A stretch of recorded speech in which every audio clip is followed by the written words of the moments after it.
নজর রাখবো পরের খবরে। আপনারা জানেন একদিকে আন্দোলন প্রতিবাদ চলছে আর অন্যদিকে মানুষের পরিষেবার জন্য অভয়া ক্লিনিকও চলছে। যাদবপুরের ছবি এই মুহূর্তে আপনারা দেখতে পাচ্ছেন। যাদবপুর 8B বাস স্ট্যান্ডে চলছে অভয়া ক্লিনিক। বেসরকারি হাসপাতালের চিকিৎসকদের উদ্যোগে এই অভয়া ক্লিনিক, সঙ্গে বিনামূল্যে দেওয়া হচ্ছে ওষুধও।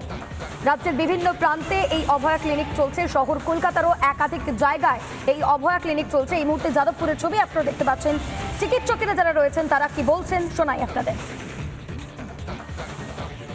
এটা আমাদের আজকে second session of Abhaya clinic যেটা আমরা চালাচ্ছি, এবং আজকে আমরা অভয়া ক্লিনিকের সাথে সাথে এই যে আমাদের সুপ্রিম কোর্টে হিয়ারিংটা যে ডিলে হলো এবং আগামীকাল মানে 9 তারিখ যে সুপ্রিম কোর্টে হিয়ারিং আছে তার দিকে আমরা সবাই তাকিয়ে আছি। আজকে জনতাকে আমরা রাজপথে দেখেছি। আমাদের এই অভয়া ক্লিনিক যেমন আমরা এখানে বসে করছি, সেখানে তারা এসে তাদের মতামত, তারা যে এই আমাদের যে আন্দোলন সেই সম্পর্কে তাদের কি মতামত, এই যে ডাক্তাররা আন্দোলন চালাচ্ছে, ডাক্তাররা যে অভয়া ক্লিনিক করছে, বাইরে আমরা হেলথ কেয়ার প্রোভাইড যে করছি, এইগুলো সম্বন্ধে তাদের মতামত। এবং জনতা অনেক জায়গায় অনেক রকমভাবে অনেক রকম বিচ্ছিন্ন খবর আসছে, এগুলো যে একেবারে ভুল। এবং জনতা যে ইন জেনারেল তাদের যে অসম্ভব আমাদের প্রতি আস্থা এবং ভালোবাসাটা যে এখনো আছে, সেইটাই আমরা ফুটে তোলানোর চেষ্টা করছি এই জনতার আদালতে। যাদবপুরের 8Bর ছবি এই মুহূর্তে আপনারা দেখতে পাচ্ছেন, যেখানে মানুষের পরিষেবা দিচ্ছেন চিকিৎসকেরা। তারা একদিকে যেমন প্রতিবাদ জানাচ্ছেন, ঠিক অন্যদিকে তারা পরিষেবাও দিচ্ছেন সাধারণ মানুষকে।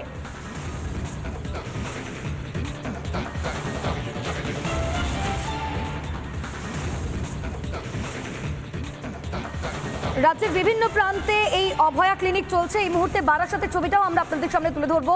বারাসত মেডিকেল কলেজ হাসপাতালের বাইরে অভয়া ক্লিনিক চলছে, যেখানে সাধারণ মানুষ তারা আসছেন স্বতঃস্ফূর্তভাবে চিকিৎসা পরিষেবা নিতে। চিকিৎসা পরিষেবা থেকে যাতে মানুষ বঞ্চিত না হয়, তাই এই উদ্যোগ। কি বলছেন তারা শোনাই আপনাদের। আমরা হাসপাতালে থেকে যে চিকিৎসা দিই সেই একই চিকিৎসা, মানে হাসপাতালের ওপিডি থেকে যেটা দিই সেই একই চিকিৎসা আমরা এখানে দিচ্ছি। এখানে সেই বিভাগগুলোকে আমরা এইভাবেই রাস্তায় নিয়ে এসে তুলেছি এবং মানুষের কাছ থেকে ভালোই সাড়া পাচ্ছে।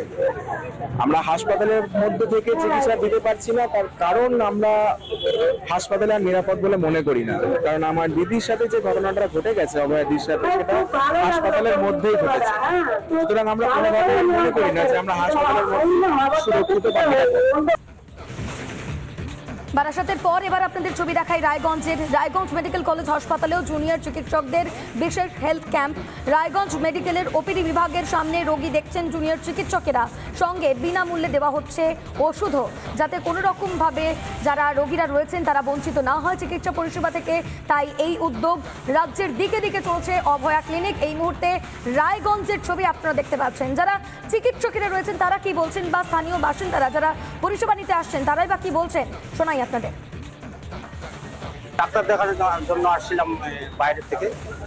আজকে তো আউটডোর বন্ধ, আজকে আউটডোর বন্ধ শুনতে পারলাম। পরশু আউটডোর খোলা আছে অভয়া ক্লিনিকের জন্য, হেলথ ক্যাম্প ফ্রি আছে। দেখালেন ডাক্তারকে দেখালাম, ওষুধ টুটুল লিখে দিল। আর কি লিখে দেবে প্রেসক্রিপশন লেখা আছে Abhaya clinic health camp free health camp. আর যে কোনো মেডিকেল কলেজ একজন ডাক্তার মারা গেছে, তার জন্যই এই ক্যাম্প করা হয়েছে। আমরা এখানে অভয়া ক্লিনিক খুলেছি। এই অভয়া ক্লিনিক খোলার একটাই কারণ, আমাদের যে আরজি করে আমরা যে অভয়া দিদিকে হারিয়েছি, ওই দিদির যে স্বপ্ন, সেই স্বপ্নগুলোকে আমরা বাস্তবায়িত করার জন্য উনি চাইতেন যে মানুষের পাশে দাঁড়াতে, মানুষের হয়ে মানুষের সেবা করতে। আমরা ওই হাতে হাতে সবাই মিলে চাই যে মানুষের কাছে একটা পরিষেবা বহির্ভূত করতে। তার সাথে আমরা প্যারালালি এটাও জানাতে চাই যে এত 1 মাস প্রায় হয়ে গেল যে দিদির কোনো সুবিচার পাই না। সাথে সাথে আমরা এই অভয়া ক্লিনিক দিয়ে, আমার দিদির নাম দিয়েই আমরা অভয়া ক্লিনিক দিয়েই আমরা দিদির বিচারটাকে আমরা নিতে চাই। বারাসাত রায়গঞ্জের পর এবার আপনাদের ছবি দেখাই পূর্ব বর্ধমানের পালশিটেও চলছে অভয়া ক্লিনিক। খেলার মাঠে এই অভয়া ক্লিনিক, চিকিৎসা পরিষেবা দিচ্ছেন প্রতিবাদী চিকিৎসকেরা। সেই ছবি এই মুহূর্তে আপনারা দেখতে পাচ্ছেন। স্বতঃস্ফূর্তভাবে সাধারণ মানুষ তারা চিকিৎসা পরিষেবা দিতে আসছেন, যাতে তারা কোনোভাবেই বঞ্চিত না হন। সেই কারণে এই অভয়া ক্লিনিক পালশিটে চিকিৎসা পরিষেবা দিচ্ছেন প্রতিবাদী চিকিৎসকেরা।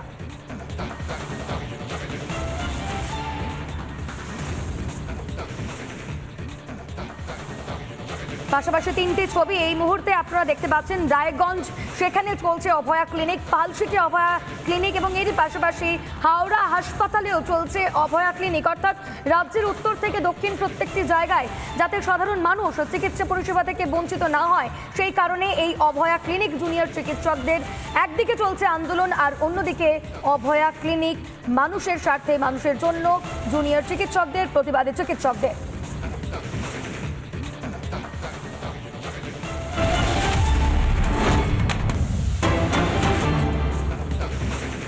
অন্যদিকে খবরের দিকে নজর রাখবো। ফের বিতর্কে হুমায়ুন কবির, পুলিশকে বেঁধে রাখার নিদান, নিম গাছে বেঁধে রাখার হুমকি তৃণমূল বিধায়কের। হাজার লোক নিয়ে থানা ঘেরাও করারও হুমকি দিলেন তৃণমূল বিধায়ক হুমায়ুন কবির। তার আরও একবার বিতর্কিত মন্তব্য, নিম গাছে বেঁধে রাখার হুমকি দিলেন পুলিশকে। তৃণমূল বিধায়কের এমনই নিদান, হাজার লোক নিয়ে থানা ঘেরাও করার হুমকি তৃণমূল বিধায়কের। ঠিক কি বললেন তিনি, শোনাই আপনাদের। কোন শাসক দলে আছি তাই উপর পদে ফুটু করলে নিজের গায়ে করবে বলে কখনো কখনো অনেক সিভিক ভলেন্টিয়ারের চমকানি আমাদের কর্মীদের শুনতে হচ্ছে। আমি সাবধান করে দিচ্ছি, কে করলে যে পা দেওয়ার চেষ্টা করবেন না। দু একজন ব্যাপক পরে আছে, তারা ওই কর্মস্থিতিতে গিয়ে এখানকার ভারতবর্ষের তৃণমূল কংগ্রেসের নেতাদের পকেটে ঢুকে তারা মনে করছে যে আমাদের সঙ্গে পণ্যা নেবে। আমি পরিষ্কার বলছি, আমার যদি মনটা গরম হবে, এর আগে যেটা করেছিলাম ওখান থেকে গাড়ি স্টার্ট করবো, এই সিদ্ধার্থের মতো, রফিক ভাইদের মতো, আলী আহমেদের মতো লোককে বলবো 1000 লোক নিয়ে থানাতে। তখন দেখবে যে ভারতপুরের থানার যারা আছে তাদের বাবা আছে এসপি আর দাদু আছে ডিআইজি পর্যন্ত হিলে যাবে। এসপি তো হিলবে, ডিআইজিও হিলবে। যখন আমি এখানে বসে পড়ি তার মতটা যেন গরম না করে। আর বেশি দাবেদারির রাজনীতি করলে আমি কর্মীদের বলে দেবো, যে অফিসার গেলে বেশি দাবেদারি করবে তাকে যেন ওখানে নিম গাছে দড়া দিয়ে বেঁধে রাখতে আমাকে খবর করবে। তার উত্তর অফিসারদেরকে ডেকে নিয়ে এসে কেন ভাবা হয়েছে তার সঠিক ব্যাখ্যা মূল্যায়ন করে তারপরে তাকে কিন্তু ছাড়বে। আপনারা শুনলেন তার বক্তব্য। প্রকাশ্য সভা থেকে এমনটাই নিদান দিচ্ছেন দলের কর্মীদের। পুলিশকে বেঁধে রাখার নিদান, নিম গাছে বেঁধে রাখার নিদান, এমনটাই হুমকি দিলেন তৃণমূল বিধায়ক, এবং হাজার লোক নিয়ে থানা ঘেরাও করারও হুমকি দিচ্ছেন তৃণমূল বিধায়ক।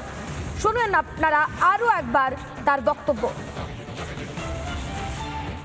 কোন শাসক দলে আছি তাই উপর পদে ফুটু করলে নিজের গায়ে করবে বলে কখনো কখনো অনেক সিভিক ভলেন্টিয়ারের চমকানি আমাদের কর্মীদের শুনতে হচ্ছে।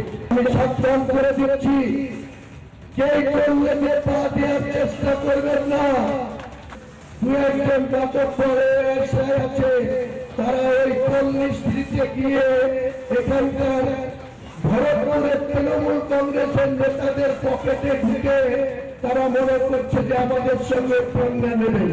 আমি পরিষ্কার বলছি, আমার যদি মনটা গরম হবে, এর আগে যেটা করেছিলাম ওখান থেকে গাড়ি স্টার্ট করবো, এই সিদ্ধার্থের মতো, রফিক ভাইদের মতো, আলী আহমেদের মতো লোককে বলবো 1000 লোক নিয়ে থানাতে।